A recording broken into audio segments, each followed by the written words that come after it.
नमस्कार. लक्षवेधीमध्ये आपल्या सगळ्यांचं स्वागत. मी प्रसाद काथे. मराठा आरक्षणाच्या निमित्तानं सर्वोच्च न्यायालयात झालेल्या सुनावणीतला आजचा निकाल असं सांगतोय की या प्रकरणामध्ये आता पुढच्या 5 तारखेला सुनावणी होणार आहे. राज्य सरकारच्या वतीनं आज न्यायालयामध्ये भूमिका मांडली जात असताना मराठा आरक्षणाच्या बाबतीतली सुनावणी ही ऑनलाईन असण्यापेक्षा प्रत्यक्ष असावी यावर भर देण्यात आला. त्याचबरोबर अशा प्रकारे प्रत्यक्ष सुनावणी करण्याच्या मागचं कारण हे कोरोना आणि त्यानिमित्तानं प्रशासन व्यवस्थेला येणारे अडथळे असं देण्यात आलं. न्यायालयानं याची दखल घेतली आणि त्यानुसार सुनावणीची नवी तारीख घोषित केलेली आहे. 25 तारखेला मराठा आरक्षणाच्या अनुषंगानं सुनावणी होणार होती. मात्र आता मुळात सुनावणी प्रत्यक्ष की ऑनलाईन करायची याबाबतचे दिशानिर्देश आपल्याला लवकरच प्राप्त होतील आणि त्यानंतर याबाबत कारवाई सुरू होईल. सध्याच्या घडीला मराठा आरक्षण देणं राज्य सरकारच्या अधिकारात आहे की नाही या एका अत्यंत महत्त्वाच्या आणि तितक्याच संवेदनशील वळणावर येऊन थांबलेलं आहे. दुसऱ्या बाजूला राज्य सरकारच्या वतीनं मराठा आरक्षण टिकवण्यासाठी सर्वतोपरी प्रयत्न केले जात असल्याचा दावा केला जातोय.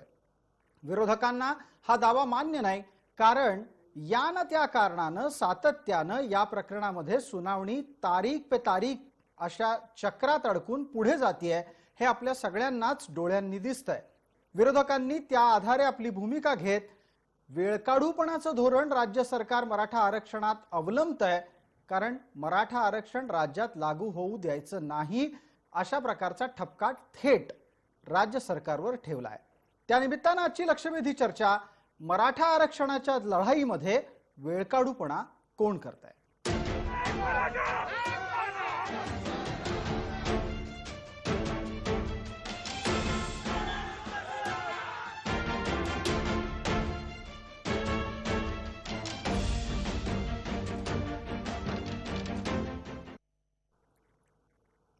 सर्वोच्च न्यायालयातल्या आजच्या सुनावणीनंतर ज्या राजकीय प्रतिक्रिया उमटल्या आहेत त्या चर्चेआधी आपण ऐकणार आहोत. यामध्ये अशोक चव्हाण आहेत, देवेंद्र फडणवीस आहेत आणि गुणरत्न सदावर्ते सुद्धा. आजची यासाठी की 25 तारखेला सुनावणी व्हर्च्युअल होणार होती, व्हिडिओ कॉन्फरन्सिंगवर होणार होती. आमचं म्हणणं तेवढंच होतं की ही VC-वर न होता आणि याची व्यापकता लक्षात घेता अनेक लोक त्याच्यामध्ये सहभागी आहेत, काही बाजूने आहेत, काही विरोधात आहेत, सरकारची भूमिका आहे, अनेक वकिलांना आपली भूमिका मांडायची आहे. त्याच्यामुळे याची व्याप्ती लक्षात घेता आता हा विषय हा केवळ व्हर्च्युअल किंवा VC-वर घेणं शक्य नाही आहे. तर ही भूमिका प्रत्यक्षाचा मुंबईच्या हायकोर्टामध्ये आता काही प्रमाणात फिजिकल हिअरिंग सुरू झाली. त्या काही पिटिशन्स त्या ठिकाणी दाखल होतात, मग त्या पिटिशन्सच्या संदर्भात पुन्हा राज्य सरकार वेळ मागतं, मग नव्याने काही पिटिशन दाखल होतात. म्हणजे एकूण राज्य सरकार या विषयात काय करू इच्छिते हे लक्षात येत नाही. पण खरं पाहिलं तर मराठा आरक्षणाच्या संदर्भातली आत्ताची जी स्थिती आहे केवळ सरकारच्या घोळामुळे आज हे संपूर्ण अडचणीत आलेलं आहे. आणि ज्या स्टेजनी सरकार ते नेत आहे त्यातनं तर मला एक प्रश्नचिन्हच या ठिकाणी निर्माण होते असं वाटतं. राज्य सरकारची आणि मराठ्यांची पैरवी करणाऱ्या सिब्बलांनी सांगितले की आम्ही कोणतीही स्थगिती उठवा अशी विनंती करत नाहीत. एका बहाण्यासाठी पुढे ही सुनावणी ढकलण्यात आली. कोविड इतर कोणत्याच कारणाने होत नाही, परंतु ही मराठ्यांच्या सुनावणीसाठी मात्र कोविड होतो. यावरून मराठ्यांनी लक्षात घेतलं पाहिजे की त्यांचे मुळं किती पक्के आहेत आणि त्यांचं आरक्षण टिकेल की नाही. कोविडच्या बहाण्यानं सुनावण्या पुढे जाऊ शकतात, पण मराठा आरक्षण मिळणे मला नाही वाटत की शक्य आहे. या चर्चेत आज आपल्याबरोबर सहभागी असलेल्या मान्यवरांचा एक पटकन परिचय आपल्याला सगळ्यांना करून देतो. आपल्या सोबत आहेत भारतीय जनता पार्टीचे नेते, महाराष्ट्र विधान परिषदेत विरोधी पक्ष नेतेपदी असलेले प्रवीण दरेकर, प्रवक्ता काँग्रेस या नात्यानं आपल्या सोबत माझ्या स्टुडिओमध्ये आहेत डॉक्टर संजय लाखे पाटील. आपल्या सोबत सर्वोच्च न्यायालयाचे वकील दिलीप तौर आहेत. दिलीप तौर हे या सुनावणीच्या दरम्यान स्वतः एका याचिकाकर्त्यांचेही वकील आहेत. आपल्या सोबत आरक्षण विरोधी याचिकाकर्ते ॲडव्होकेट गुणरत्न सदावर्ते आहेत आणि मराठा क्रांती ठोक मोर्चाचे समन्वयक या नात्यानं आपल्या सोबत आबासाहेब पाटील आहेत. माझा पहिला प्रश्न संजय लाखे पाटील यांना आहे. संजय लाखे पाटील, कोरोनामुळे जग खिळखिळं झालं असलं तरी पण पुन्हा एकदा ते आपल्या वळणावर यायचा प्रयत्न करत असताना आणि न्यायालयाच्या माध्यमातून व्हिडिओ कॉन्फरन्सिंगच्या द्वारे इतर अनेक प्रकरणं निकाली निघत असताना मराठा आरक्षणाच्या बाबतीतच प्रत्यक्ष सुनावणीचा आपला आग्रह हा वेळकाढूपणाच्या साठीच आहे, हा विरोधकांचा आक्षेप मान्य आहे का? विरोधकाचा जो काही हा आक्षेप आहे हा केवळ सवंग लोकप्रियतेसाठी आणि मराठा आरक्षण देण्यासाठी त्यावेळेसही यांच्याकडे गांभीर्य नव्हतं आणि आजही गांभीर्य नाही, यातून केला जाणारा हा आरोप आहे. वस्तुस्थिती आज अशी आहे की ज्या वळणावर आज मराठा आरक्षण हे सर्वोच्च न्यायालयामध्ये येऊन ठेपलेलं आहे, माननीय नागेश्वरराव यांच्या 3 बेंचनं जो काही 17 मुद्द्याचा 20 पानी अंतरिम निकाल दिलाय, तो निकाल पाहता आणि घटनापीठानं जी काही पहिली सुनावणी घेतली त्यावेळेस त्यांनी जे काही स्वतःचं मत व्यक्त केलंय की 102 is a substantial question of constitution and law, हे सगळं बघत असताना आणि ज्या पद्धतीनं या बेंचचे प्रमुख अशोक भूषण यांनी महाराष्ट्रातीलच गोवारीच्या आरक्षणाचा निकाल देत असताना त्यातही 102 हा राष्ट्रपतीच्या डॉमेनमध्ये आहे आणि सर्वोच्च न्यायालय त्यामध्ये हस्तक्षेप करू शकत नाही, अशा पद्धतीचा निकाल त्यांनी आता या ठिकाणी नुकताच दिलाय. बर, हे संजय, सगळं आपला बघत फोन- असताना आपला फोन आपण ऍडजस्ट करालच. दरम्यान ती एक संधी घेऊन मी एक पुढचा प्रश्न आपल्याला विचारतो. फक्त माझा एक मुद्दा संपू द्या. अगदी आपण हे सग- इतिहास सांगतात, इतिहास इतिहास कधी नाही केला? हा, इतिहास नाहीये. आजच्या तांत्रिक बाबीवर यायला हवं. आशिषजी, तुम्हाला आत्ताच्या घडीला व्हिडिओ कॉन्फरन्सिंगवर आक्षेप काय ते सांगायला हवं. कातेजी, यामध्ये आक्षेप नाही, ही पार्श्वभूमी मी तुम्हाला सांगितली की हे सगळं बघत असताना मराठा आरक्षण हा अत्यंत गंभीर मुद्दा आहे. महाराष्ट्रातील मराठा समाजाला आरक्षण मिळाला पाहिजे यासाठी सरकार अत्यंत गंभीर आहे आणि यामध्ये जे काही सगळे सिनियर काउन्सिल आहेत, मुकुल रोहतगी असतील, जे देशातले नामवंत वकील आहेत, पटवालेजी असतील, कपिल सिब्बल असतील, सीयू सिंग असतील किंवा अभिषेक मनु सिंघवी असतील, या सगळ्याला जर सुनावणी करायची, यातलं कोणीच आज या मुद्द्यावर नाही बोललं. आज काय बोललं गेलं? आज असं म्हटलं गेलं सरळ सरळ की आरक्षण स्थगितीचा आमचा आग्रह नाही, म्हणजे आरक्षण स्थगिती हटवण्याच्या संदर्भात. आज सुनावणीसाठी जो अर्ज होता तो ऑनलाईन अर्ज की एवढा ऑफलाईन? होता, ऑनलाईन अर्ज की एवढा ऑफलाईन? होता जी. की ही सुनावणी मराठा आरक्षणाची व्यापकता बघता आणि ह्या खटल्यामध्ये ज्या पद्धतीनं आजपर्यंत निकाल आले ते बघता हा खटला व्हर्च्युअल चालू शकत नाही, याची सुनावणी ही प्रत्यक्षच व्हायला पाहिजे. ठीक आहे. आणि प्रत्यक्ष सुनावणीसाठी राज्य सरकारने अर्ज केला, त्याच्यावर चांगला युक्तिवाद केला आणि सुदैवानं कोर्टानं तो गंभीरपणे ऐकून घेतला. दिलीप तौर आपल्या सोबत आहेत. दिलीप तौर, तंत्रज्ञान इतकं पुढे गेलेलं असताना सुद्धा ऑनलाईन सुनावणी नको हा मुद्दा तांत्रिक दृष्ट्या पटतो का? हे बघा, ह्या पर्टिक्युलर पिटिशन मध्ये जेव्हा हा रेफरन्स कडे एक 102nd अमेंडमेंटचा रेफरन्स कॉन्स्टिट्यूशन बेंच कडे गेला, तेव्हा पाठीमागच्या वेळेसच कोर्टने हे क्लिअर केलं होतं की आपण 25th पासून डे टू डे बेसिसवर हिअरिंग घेऊया. आणि पाठीमागच्या वेळेस सुद्धा आम्ही अशी विनंती केली होती, जेव्हा हे 3 जजेस कडे केस होती की ही याची तुम्ही व्हर्च्युअल हिअरिंग न घेता फिजिकल हिअरिंग घ्या, परंतु ते कोर्टने टर्न डाऊन केलं. टर्न डाऊन या ग्राउंडवर केलं की आम्ही अशा कॉम्प्लिकेटेड केसेस रोजच्या रोज इथे ऐकतोय, तर मग ही केस ऐकायला आम्हाला काय प्रॉब्लेम आहे, हे 3 जजेसचं मत होतं. तेव्हा जेव्हा हे कॉन्स्टिट्यूशन बेंचकडे पाठीमागच्या वेळेस हिअरिंगला लागलं तेव्हाही अशा प्रकारची विनंती करण्यात आलेली होती, परंतु कोर्टाने तेव्हाही ते रिफ्यूज करून सांगितलं होतं की 25 पासून आम्ही याला डे टू डे बेसिसवर घेऊया. मध्यंतरी काय झालं पाठीमागच्या हप्त्यामध्ये 2 पण वेगवेगळ्या प्रकारचे दिलीपजी मध्ये आपल्याला यासाठी फक्त थांबवतो. पहिला मुद्दा माझा आपल्यासाठी असा आहे, थोडा तांत्रिक आहे. आपण मागे सरकून बसलात तर स्पष्टपणे सर्व प्रेक्षकांनाही दिसाल आरामात. अगदी बरोबर आता या घडीला बसलात, तुमचा आवाजही सुस्पष्टपणे येईल. दुसरा मुद्दा, तांत्रिक दृष्ट्या ऑनलाईन अशा प्रकारची सुनावणी टाळण्यामागे वेळकाढूपणाची भूमिका आहे, हा विरोधकांचा आक्षेप आज लागू पडतोय का? तुम्ही स्वतः वकील, तंत्रदृष्ट्या समृद्ध, या हेतून उत्तर द्या. नाही, मला तो मान्य नाहीये. त्याचं एक तांत्रिक दृष्ट्या तर मान्य नाहीच आहे, कारण आता virtual hearing day to day बेसिसवर केसेस चालू आहेत, त्याला काही प्रॉब्लेम नाहीये. दुसरी गोष्ट, याच्या पाठीमागे फंडामेंटल गोष्ट मला तुम्हाला जी सांगायची आहे की आता महाराष्ट्र शासनाने ईडब्ल्यूएस म्हणजे एसीबीसी साठी ईडब्ल्यूएस सुद्धा ओपन केलेलं आहे. आणि अशा परिस्थितीमध्ये आमचं एकच म्हणणं आहे की आता सुप्रीम कोर्टमध्ये जी काही केस पेंडिंग आहे तिचा लवकरात लवकर निपटारा झाला पाहिजे. आणि जर लवकरात लवकर निपटारा झाला नाही तर महाराष्ट्रातल्या स्टुडंट समोर दुसरा कुठला ऑप्शन राहणार नाही, ते ईडब्ल्यूएस स्वीकारत राहतील. आणि जर ईडब्ल्यूएस स्वीकारण्याचं जर प्रमाण वाढलं तर त्याचा इनडायरेक्ट जो काही इम्पॅक्ट आहे तो एसीबीसीच्या रिझर्वेशनवर सुप्रीम कोर्टमध्ये होऊ शकतो. त्यामुळे आपण सगळ्यांनी हा विचार केला पाहिजे की सुप्रीम कोर्टमध्ये इश्यू पेंडिंग आहे, याला लवकरात लवकर कसं संपवता येईल हे आपण सगळ्यांनी बघितलं पाहिजे. आणि अगदी मी पटकन याच निमित्तानं मग प्रवीण दरेकरांना चर्चेमध्ये सहभागी करून घेतो. प्रवीणजी, राज्य सरकारच्या वतीनं मराठा आरक्षणाचं प्रकरण लवकरात लवकर निकाली निघावं यासाठी प्रामाणिक प्रयत्न होताना दिसत आहेत का?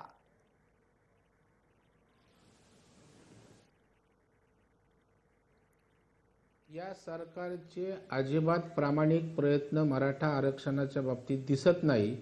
हे सरकार आल्यापासून घेतलेल्या भूमिकांवरून अत्यंत स्पष्टपणे दिसून येते. आपण जर बघाल की आता यांचे शब्द पण त्या ठिकाणी गुळगुळीत झालेले आहेत की मराठा आरक्षणाबाबत सरकार गंभीर आहे. आता सांगतायत आम्ही प्रयत्नशील आहोत, वाटेल ते झालं तरी आरक्षण देऊ. पण यांची करणी आणि कथनी यातला स्पष्टपणे फरक प्रत्येक कोर्टाच्या हिअरिंगमध्ये आपण जर पहिल्या दिवसापासून पाहिलं तर आपल्याला दिसून येईल. म्हणजे अगदी दस्तऐवज आम्हाला उपलब्ध नाहीत पासून कोर्टाच्या तारखेला न जाण्यापासून जो निष्काळजीपणा आहे यावरनं यांचं बॉन्डिंग काय होतंय आरक्षणाच्या संदर्भात हे आपण त्या ठिकाणी पाहिलेलं आहे. प्रवीण दरेकरजी, मग जर समजा अशी भूमिका असेल तर त्याचा समाजात काय मेसेज जातोय, संदेश जातोय आणि तरुणांना त्यामुळे कोणत्या परिस्थितीला सामोरं जावं लागू शकतं, ज्यांना रोजगार हवाय, ज्यांना शिक्षण हवंय?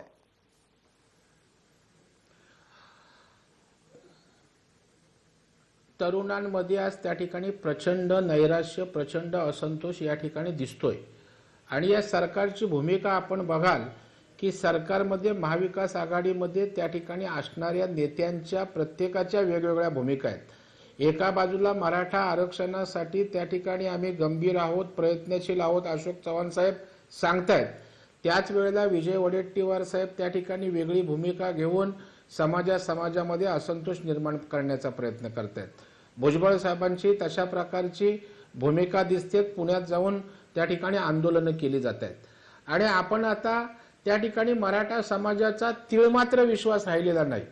आपण बघाल की मराठा समाजाची आंदोलनं पण गांभीर्यानं घेतली जात नाहीत. आता छोटी मोठी आंदोलनं त्या स्तरावर होत आहेत. आज त्या ठिकाणी पण मी एक नक्की सांगतो की तुम्ही ही आंदोलनं जेवढी त्या ठिकाणी दुर्लक्षित कराल, एक दिवस या मराठा समाजातील तरुणांचा, विद्यार्थ्यांचा त्या ठिकाणी एवढा स्फोट होईल की या सरकारला पळताभुई थोडी होईल. आता मला सांगा, तुम्हाला ऑनलाईन किंवा ऑफलाईन याच्यावर चर्चा आणि कात्याकूट कसली करताय? प्रश्न निर्णयाचा आहे. प्रश्न आपण त्या ठिकाणी स्थगिती, कपिल सिब्बल साहेब सांगतात की त्या ठिकाणी स्थगितीची आम्ही आग्रही नाही आमचा आरक्षणाच्या स्थगितीचा. अरे जी गोष्ट हवी त्या विषयातच जर आपण आग्रही नसू आणि बाकी टेक्निकल गोष्टींवर ऑनलाईन किंवा ऑफलाईन याच्यावर काथ्याकूट करणार असू तर आपल्याला कशावर फोकस केलं पाहिजे हे आपण एकतर समजत नाही किंवा जाणीवपूर्वक त्या ठिकाणी वेळ काढूपणा हे सरकार या ठिकाणी करतंय. आणि सरकारचा पूर्णपणे नाकर्तेपणा आपल्या मराठा आरक्षणाच्या पहिल्या दिवसापासून प्रतिवाद करतायत. संजय लाखे पाटील जी आपल्याला संधी देतो, पण एकदा पटकन आबासाहेब पाटलांचं निरीक्षणही ऐकून घेऊ. आबासाहेब पाटील, प्रवीण दरेकरांचा मुद्दा आहे की मराठा आरक्षणाच्या संदर्भातलं आंदोलन आता गांभीर्यानंच घ्यायचं नाही असं ठरवलेलं दिसतंय सरकारनं. अशा प्रकारचं एक निरीक्षण इथे नोंदवलं गेलं. तुम्हाला वैयक्तिकरित्या असा अनुभव आलाय का? आणि अशा प्रकारे कुठली घटना ताज्या स्वरूपात आठवतीये का? आज न्यायालयात जे घडलं ते एका हाताला आहे, याशिवाय मराठा आंदोलकांकडेही दुर्लक्ष करायची भूमिका तुम्हाला वाटते का?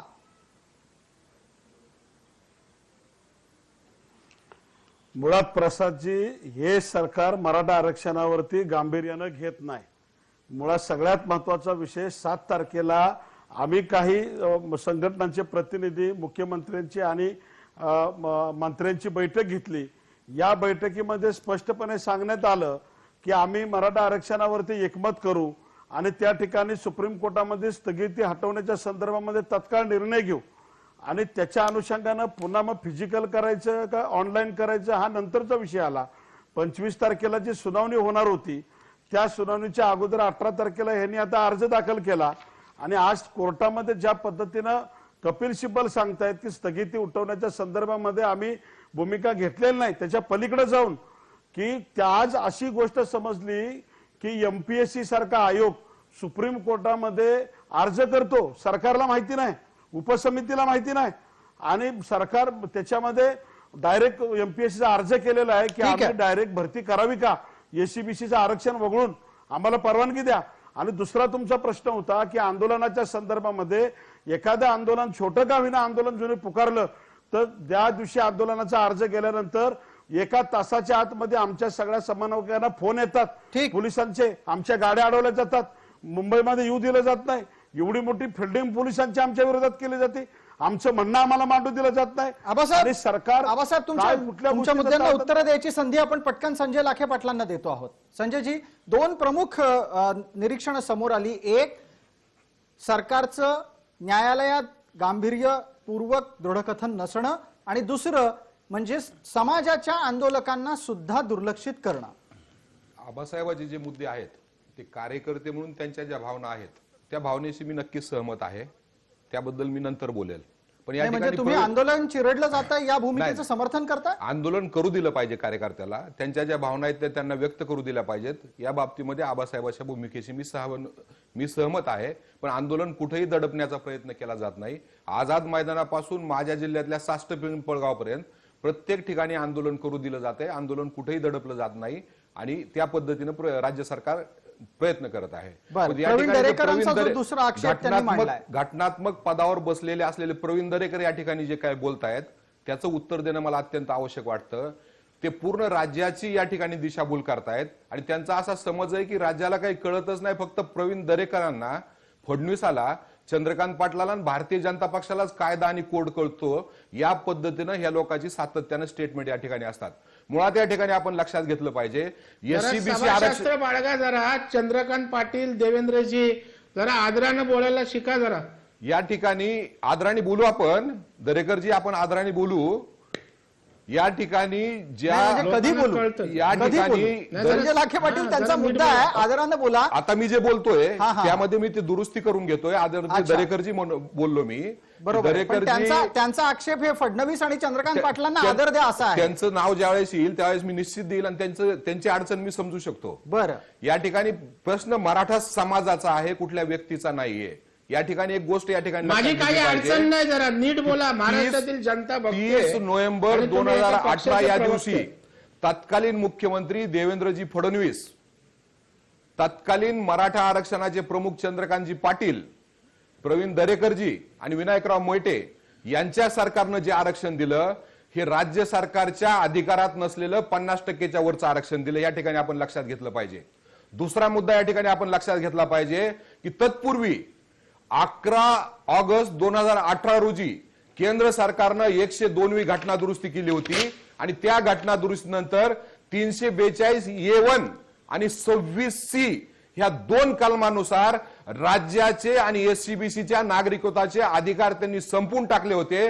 गायकवाड आयोग फक्त मराठा समाजाच्या मागासलेपणाचं पाहणी करून तो अहवाल राज्यपालामार्फत राष्ट्रपतीकडे पाठवायला पाहिजे होता. माझा या ठिकाणी गंभीर आरोप आहे देवेंद्र फडणवीसावर, या ठिकाणी गंभीर आरोप आहे माझा दरेकरजीवर, की त्यांनी मराठा समाजाची या ठिकाणी फसवणूक केली, आणि 102 ची जी काही लेड डाऊन प्रोसिजर कॉन्स्टिट्यूशन मध्ये आहे तिचं पालन न करता मराठा समाजाचा यांनी द्रोह केलेला आहे.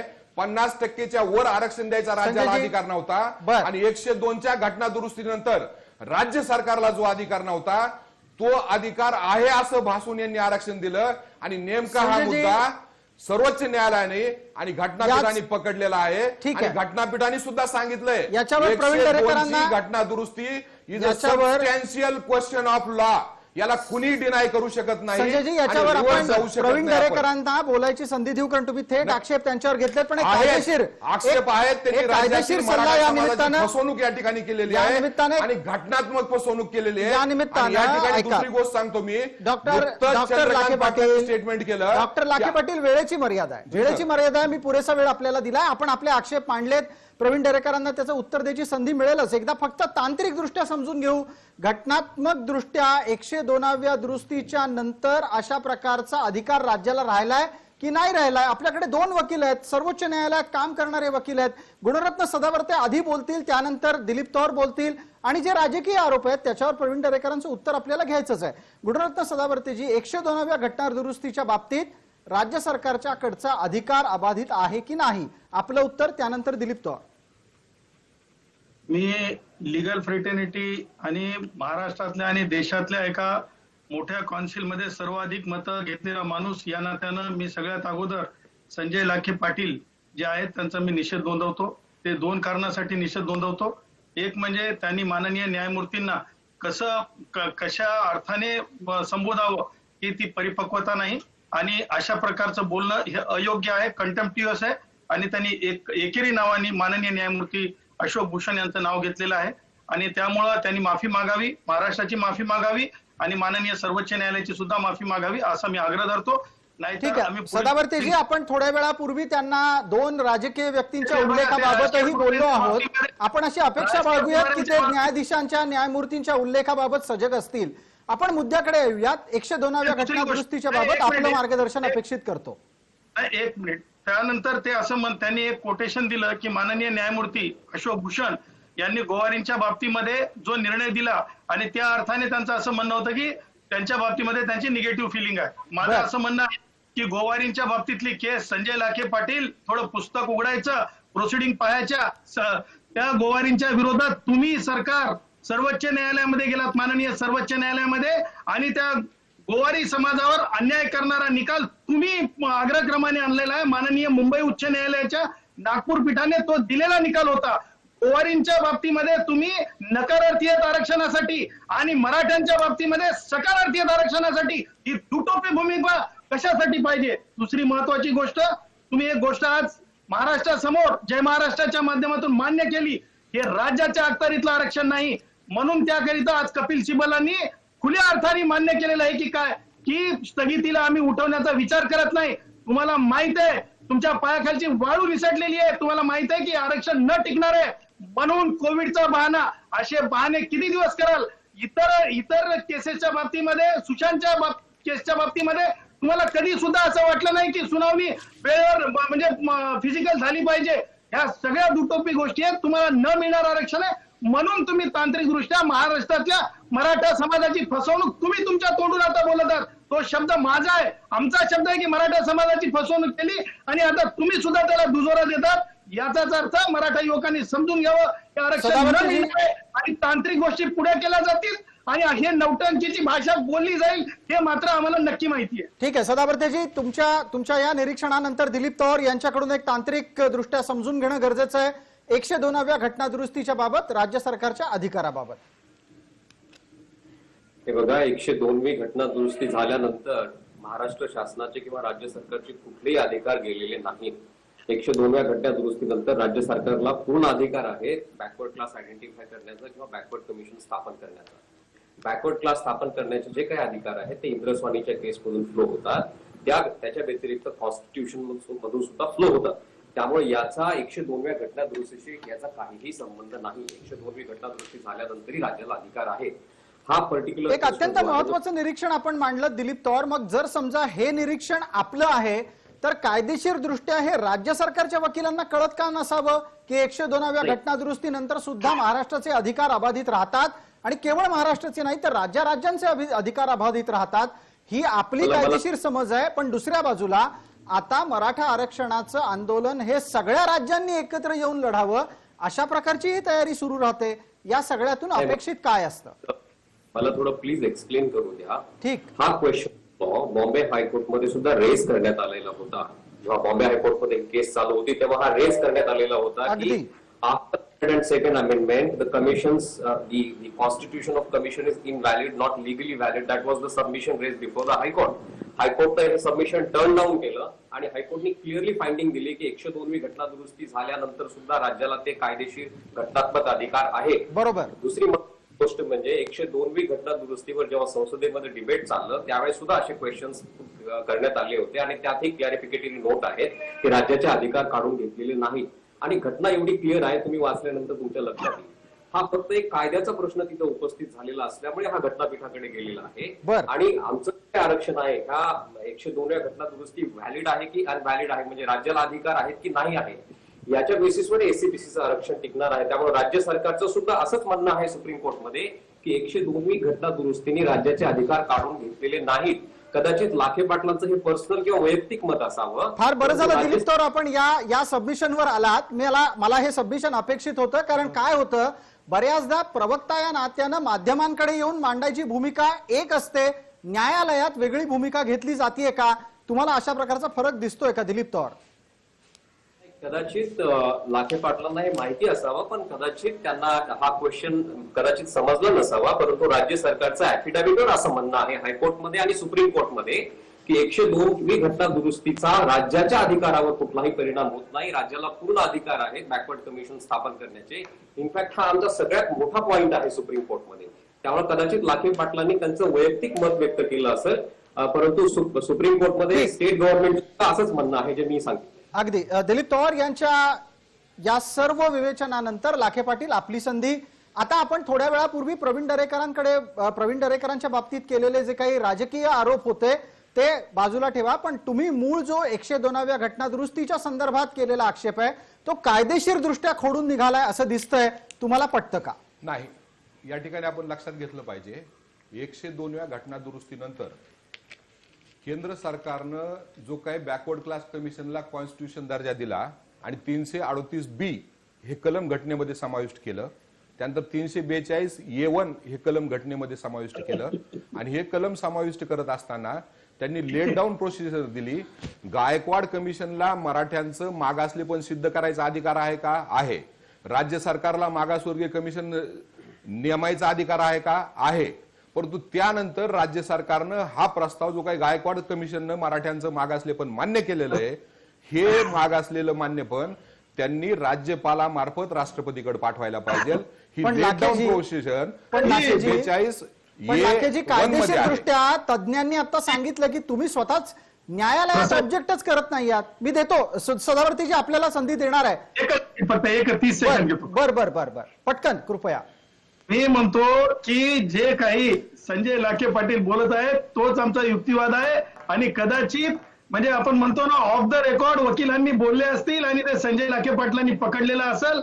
ही खरी चूक आहे आणि त्यामुळे हे मराठा आरक्षण जे गायकवाड आयोगाच्या संबंधाने दिलेलं गेलेलं आहे ही ऑफ द रेकॉर्ड वरली भाषा संजय लाखे पाटील बोलत आहेत, पण योग्य बोलत आहेत. त्यामुळे आरक्षण न टिकणारं हे खरं उत्तर आहे सरकारचं. सदावर्तीजी आपला हा संदर्भ लाखे पाटलांच्या बाबतीत असल्यानं ते बोलतीलच त्यावर. त्यानंतर प्रवीण दरेकरांना माझा पुढचा प्रश्न असेल. गुणरत्न सदावर्ती सन्माननी जे काय बोलतायत हे अत्यंत चुकीच्या पद्धतीने त्या ठिकाणी बोलतायत. मला जे बोलायचंय ते त्यांच्या तोंडातून ते अत्यंत चुकीच्या पद्धतीने सांगतात.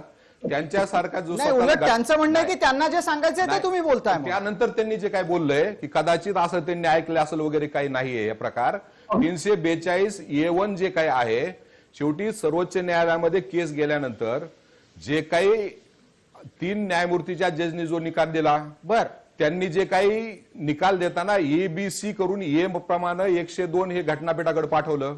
घटनापीठाने जे काही त्या ठिकाणी निरीक्षण नोंदवलंय यामध्ये तत्कालीन माननीय फडणवीस सरकारनं आरक्षण देत असताना 102 ची पूर्तता केली किंवा नाही केली हा यातला सगळ्यात महत्वाचा प्रश्न आहे. आणि तो प्रश्न टाळून विनाकारण सदावर्तेजी या ठिकाणी भाजपची भाषा बोलायचा प्रयत्न करतायत.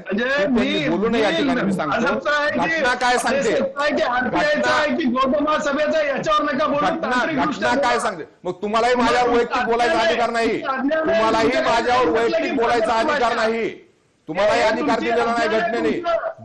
तुम्हाला जो अधिकार दिलाय तोच अधिकार मला दिलेला आहे. तुम्हाला जो अधिकार दिलाय तोच मला दिलेला आहे. त्यामुळे माझ्या तोंडात घालून काहीतरी वेगळं बोलू नका तुम्ही. तुम्हाला तो अधिकार दिलेला नाही कुणी. आरक्षण देता येत नाही म्हणून तुम्हाला तसा अधिकार कुणीही दिलेला नाही. दिलीप तौर काय म्हणतील ही आर्ग्युमेंट तुम्ही जर केली तर ती आमची आर्ग्युमेंट आहे ती करा ना. आरक्षण आज फुल स्टॉप होऊन तुम्हाला जातं जे तुमचं. बोलायचंय ते तुमच्या तोंडातून बोला, तुम्ही माझ्या तोंडात घालायचा प्रयत्न करू नका. ठीक आहे. लाखे आणि असा पाटीलजी, लाखे कुठलाही पाटील- अधिकार तुम्हाला घटनेने दिलेला नाही. लाखे पाटील आणि सदावर्ते, एक मिनिट, मला हस्तक्षेप करावा लागेल, कारण कसं आहे, शब्दाला शब्द भिडवत ठेवून आपल्याला वेळ आत्ता वाया नाही घालवता येणार. तुमच्या दोघांचे मुद्दे समोर आले. आता प्रवीण दरेकरांना बोलण्याचा वेळ आपण देतोय. आबासाहेब पाटलांचंही निरीक्षण आणि त्यांच्या मतांनाही थोड्या वेळानं आपण संधी देऊच. प्रवीणजी, आपण काही थोड्या वेळापूर्वी तुमच्याबद्दलचे आणि यापूर्वीच्या सरकारच्या बद्दलचे राजकीय आक्षेप ऐकले असतील. त्या निमित्तानं जी चर्चा झाली त्यात एक महत्वाचं निरीक्षण असं समोर आलं की आरक्षण विरोधकांची जी भाषा आहे तीच भाषा काँग्रेस प्रवक्त्यांची आहे, असा एक आक्षेप इथे नोंदवला गेला. तुम्हाला तसं निरीक्षण वाटतं का? आणि मराठा समाजाशी गेल्या सरकारनं द्रोह केला, इतका गंभीर आरोप तुम्ही मान्य करता आहात?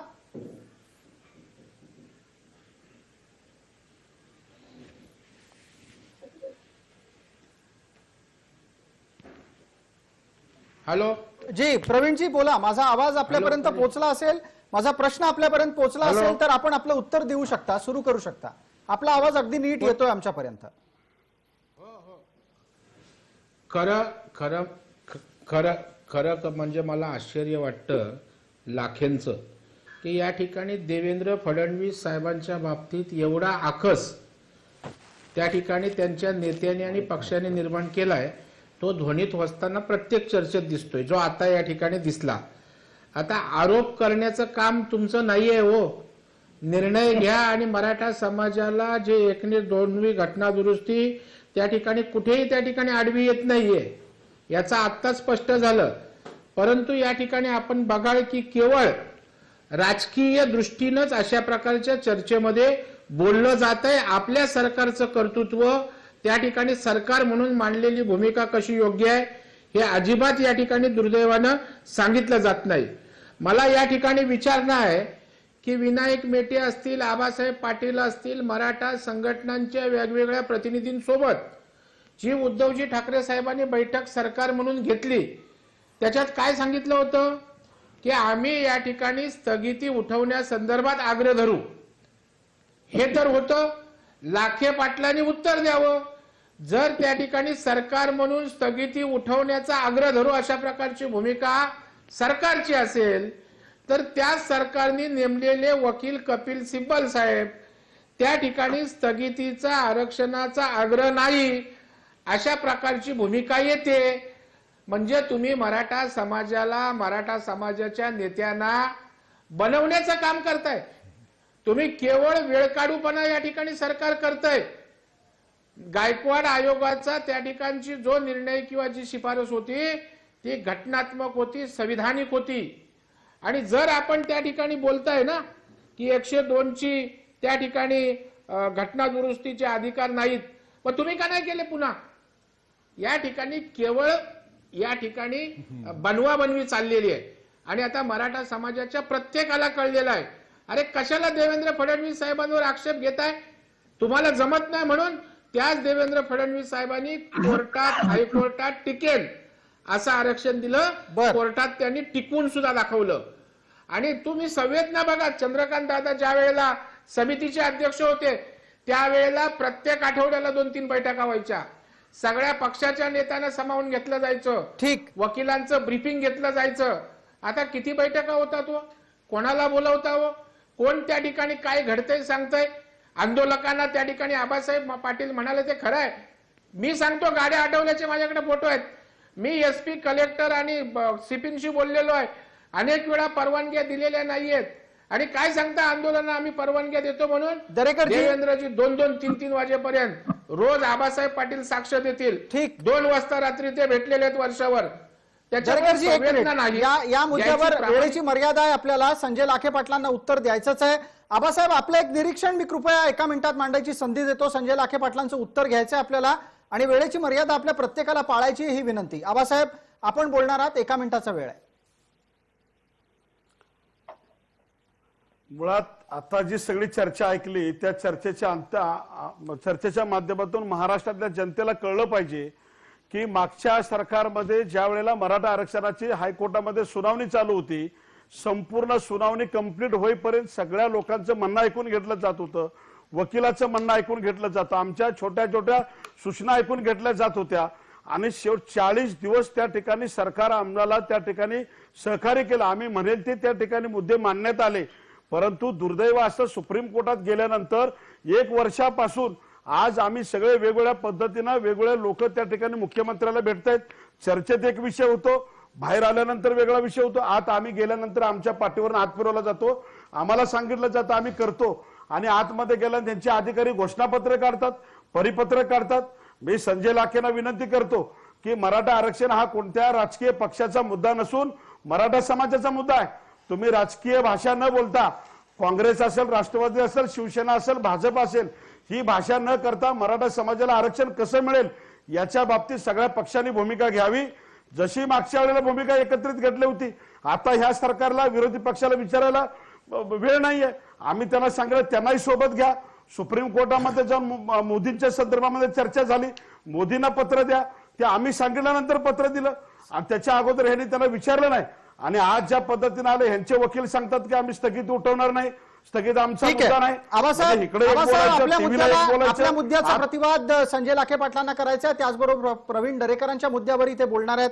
संजयजी, वेळेची मर्यादा आहे. या ठिकाणी प्रसाद जी आपण लक्षात घेतलं पाहिजे की दरेकरजी सातत्यानं या ठिकाणी दिशाभूल करायचा प्रयत्न करतात, मराठा समाजाला बनवायचा प्रयत्न करतात. त्यांनी या ठिकाणी लक्षात घेतलं पाहिजे, घटनापीठानं पहिल्याच सुनावणीमध्ये या ठिकाणी सर्वोच्च न्यायालयानं केंद्र सरकारच्या अटॉर्नी जनरलला या ठिकाणी नोटीस काढून केंद्र सरकारला 102व्या घटना दुरुस्ती संदर्भामध्ये आपलं म्हणणं मांडायचं या ठिकाणी सांगितलेलं आहे. दुसरी एक गोष्ट या ठिकाणी सांगतो की आम्ही अनेक मराठा समन्वयक, आदरणीय दरेकरजी असतील, आदरणीय देवेंद्र फडणवीस असतील किंवा चंद्रकांतजी पाटील असतील, यांना भेटलोय आणि त्यांना सांगितलंय की माननीय केंद्र सरकारची या ठिकाणी महत्वाची जबाबदारी आहे 102व्या घटना दुरुस्ती संदर्भामध्ये आणि 50%च्या वरचं जे काय आरक्षण टिकवायचंय, हे दोन्ही विषय केंद्र सरकारच्या अखत्यारीतील, संसदेच्या अखत्यारीतील आणि माननीय पंतप्रधानाच्या अखत्यारीतील आणि राष्ट्रपतीकडले विषय आहेत. त्यामुळे त्यांनी यामध्ये सकारात्मक भूमिका घ्यायला पाहिजे. परंतु त्या ठिकाणी कसलीही सकारात्मक भूमिका न घेता केवळ टीका करायची. हे सुद्धा विसरून जायचं की सर्वोच्च न्यायालयानं केंद्राच्या अटॉर्नी जनरलला नोटीस काढलेली आहे. संजय लाखेजी, मराठा आरक्षण पंतप्रधान आणि राष्ट्रपतींच्या अखत्यारीत आहे, हा ठाम दावा आहे आपला? 100% दावा आहे माझा या ठिकाणी. आणि सर्वोच्च न्यायालयानं सुदैवानं केंद्र सरकारच्या अटॉर्नी जनरलला या ठिकाणी 102व्या घटना दुरुस्ती संदर्भामध्ये मत मांडायचं त्या ठिकाणी सांगितलेलं आहे. दरेकरजीला मी मराठा समाजाचा कार्यकर्ता म्हणून आग्रह करतो की त्यांनी या ठिकाणी स्वतः पुढाकार घ्यावा. छत्रपती संभाजी राजेला 4 वेळेस मागून वेळ या ठिकाणी मान्य देत नाही. ज्या ठिकाणी केंद्र सरकारच्या हातामध्ये जे विषय आहेत ते स्वतः दरेकरजींनी या ठिकाणी पुढाकार घेतला पाहिजे. हा विषय केंद्र सरकारकडून मराठा समाजाला टिकाऊ आरक्षण देण्यासाठी केंद्र सरकारच्या संजयजी आरक्षण दिलंय, त्यासाठी आदरणीय दरेकर आपण पुढाकार घ्या, आम्ही सगळे आपल्याबरोबर आहोत. कायदेशीर दृष्ट्या आपण समजून घेऊ, तुमचे जे कुठले दावे असतील ते राजकीय किती आहेत, कायदेशीर किती आहेत हेही तपासू. दोन्ही आपल्याकडे कसोट्या तयार आहेत. आपल्या सोबत गुणरत्न सदावर्ते आणि दिलीप तौर आहेत. मी 30 सेकंद देतो. प्रवीणजी, आपल्याला संधी देणार आहे. एक राजकीय आरोप राजकीय पद्धतीनं आपण पाहूया. इथे असं म्हटलं गेलं की पंतप्रधान आणि राष्ट्रपती मराठा आरक्षण मनात आणलं तर देऊ शकतात. गुणरत्न सदावर्ते 30 सेकंद आपल्यासाठी, दिलीप तौर 30 सेकंद आपल्यासाठी. आधी गुणरत्न सदावर्ते. माननीय सर्वोच्च न्यायालयाने आणि यापूर्वीच्या जेवढेही कॉन्स्टिट्यूशन बेंच पेक्षा लार्जर बेंच होते त्यांनी हे मान्य केलेलं आहे की 50%ची लिमिट ही ऑर्डिनरीली कधीच तोडायची नाही. मराठा हे फार अँड फ्लंग नाहीत, ते आरक्षणाच्या कसोटीमध्ये बसत नाहीत. त्यामुळं मराठ्यांना रिझर्वेशन देणं जरी भारताच्या माननीय पंतप्रधानांनी पुढाकार घेतला तरी सुद्धा ते अशक्य आहे आणि तशा प्रकारची कारवाई माननीय राष्ट्रपती कडून होणार नाही. ठीक आहे, आपला मुद्दा पोहोचला. दिलीप तौर आपली भूमिका 30 सेकंद आहेत. हे बघा, SCBC ऍक्ट हा महाराष्ट्र सरकारने बनवलेला कायदा आहे, हा राज्यानं बनवलेला कायदा आहे. तो घटनात्मक आहे आणि त्याला आपण सपोर्ट करणं गरजेचं आहे. आपण जर आजच म्हटलं की SCBC ऍक्ट हा कमकुवत आहे तर हा टिकणार कसा कोर्टमध्ये? हा कॉन्स्टिट्युशनली व्हॅल्यूड ऍक्ट आहे, हा घटनात्मक दृष्ट्या पास केलेला ऍक्ट आहे आणि यांचा जो काही तुमचा दुसरा जो काही प्रश्न आहे की पंतप्रधान किंवा राष्ट्रपती असा आरक्षण देऊ शकतात का, सध्याची परिस्थिती बघितली पाहिजे. सध्या आपण एक स्टेटनं जो काही ऍक्ट तयार केलेला आहे तो सुप्रीम कोर्टमध्ये डिफेंड करतोय. हा एक होऊ शकतं की तुम्ही आमच्या ह्या कायद्याला जर तुम्हाला प्रोटेक्शन द्यायचं असेल तर तुम्ही हा कायदा जो आहे आमचा शेड्यूल 9 मध्ये टाका. संसदेने या कायद्याला शेड्यूल 9 मध्ये जर टाकलं तर याला प्रोटेक्शन बऱ्या प्रमाणात मिळू शकतं. ठीक आहे, याच्यावरचं उत्तर राजकीय दृष्ट्या प्रवीण दरेकर देणार आहेत. प्रवीणजी, आपल्यालाही वेळेची मर्यादा आहे, बोला प्रवीणजी. प्रसादजी मला एक देतो आबासाहेब, आपल्याला संधी देतो. प्रवीण दरेकर बोलतायत. लाखे पाटलांचं उत्तर सदावर्त आणि गौरनी या ठिकाणी दिलेलं आहे. केवळ पंतप्रधान राष्ट्रवादीचं नाव घेऊन, राष्ट्रपतींचं नाव घेऊन आपल्याला जमत नाही ते आपला नाकर्तेपणा पंतप्रधान आणि राष्ट्रपतीच्या खांद्यावर त्या ठिकाणी ठेवण्याचा केविलवाना प्रयत्न लाखेंचा या ठिकाणी दिसतोय. आदरणीय आपण दरेकरजी, बघाल की घटना समजून तामिळनाडूच्या घ्या. इतर राज्यांनी ज्या वेळेला काही राज्यांचा 50% वरचा विषय आला त्यावेळेला संसदेने घेतलेल्या निर्णयानंतर सुद्धा खंडपीठाकडे, घटनापीठाकडे ती प्रकरणं गेलेली आहेत. आणि त्याच्यामुळे उगाच आपल्याला जमत नाही स्पष्ट सांगा ना. सोयीचं झालं की प्रवीण दरेकरांनी मध्यस्थी करावी, देवेंद्रजींनी करावी, पंतप्रधानांकडे यावं, सांगून टाकायला एकदा आम्हाला जमत नाही म्हणून. म्हणजे आम्हाला वित्त बैठका ज्या होतात तिथे विरोधी पक्ष नेत्यांना बोलवायचं नाही, कधी चर्चेत घ्यायचं नाही, आणि इकडे दुसरीकडे त्या ठिकाणी तकलादू बोलायचं, मग तुम्ही पुढाकार घ्या.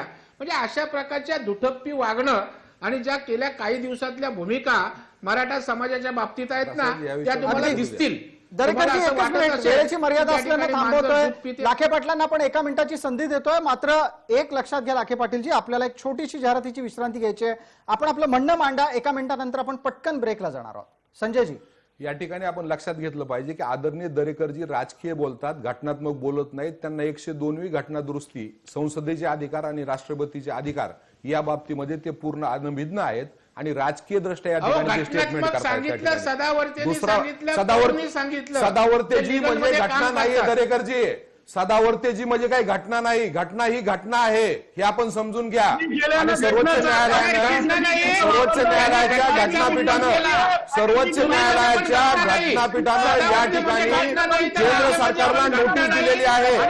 ऍडव्होकेट जनरलला या ठिकाणी स्वतःचं मत मांडायचं सांगितलेलं आहे. ऍडव्होकेट जनरल हा केंद्र सरकारचा सगळ्यात मोठा वकील आहे आणि त्याला स्वतः त्या ठिकाणी केंद्र सरकारचं मत मागायचंय.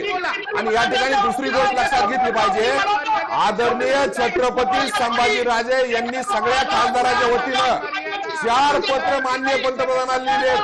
या राज्याच्या मुख्यमंत्र्यानं माननीय पंतप्रधानाला पत्र लिहिलंय आणि त्यांना या ठिकाणी विनंती केली की राज्याच्या शिष्टमंडळाला तुम्ही भेटण्यासाठी वेळ द्या आणि सर्वोच्च न्यायालयाने जी ऍडव्होकेट जनरलला नोटीस दिली तिचं संधीमध्ये रूपांतर करा आणि त्या ठिकाणी सर्वोच्च न्यायालयामध्ये केंद्र सरकारनं बाजू मांडणं आवश्यक आहे. घटनात्मक संजयजी, हा विषय बऱ्यापैकी विस्तारत चाललेला आहे. आबासाहेब पाटील, वेळेची मर्यादा आहे. मला वेळेची मर्यादा आहे, तुम्ही वेळेची मर्यादा पाळा. 30 सेकंद आपल्याला देतो, कारण हा विषय असा इतका विस्तारित गेला तर आपल्याला कार्यक्रमाचं रूप नियंत्रणात ठेवता येणार नाही. आबासाहेब, 30 सेकंद आहेत, पटकन कृपया. इथं मुळात जे सुप्रीम कोर्टामध्ये सरकारनं स्वतःची बाजू मांडायला हवी ती बाजू त्या ठिकाणी मांडली जात नाही. परंतु सरकारच्या वतीनं जे आता सांगण्यात येते हे अत्यंत चुकीच्या पद्धतीनं मांडलं जातं. त्यामध्ये वकिलांची एकजूट त्यामुळे होत नाही. त्या ठिकाणी मुकुल रोहतगी एक सांगतात, कपिल सिब्बल एक सांगतात आणि सरकारनं नेमलेले आमचे जे वकील आहेत हे वेगळं सांगतात. खरं कोण समाजाला सांगायला तयार नाही हे सरकारनं आता मान्य करावं. याच्यावर आपण बोलू. एक छोटी विश्रांती जाहिरातीची गरजेची आहे. पटकन एक छोटी विश्रांती घेऊन लवकरच परत येतोय. परतल्यानंतरचा महत्वाचा मुद्दा असणार आहे की आरक्षण मराठ्यांना मिळणार आहे का आणि या सरकारच्या राजवटीत ते मिळणार आहे का.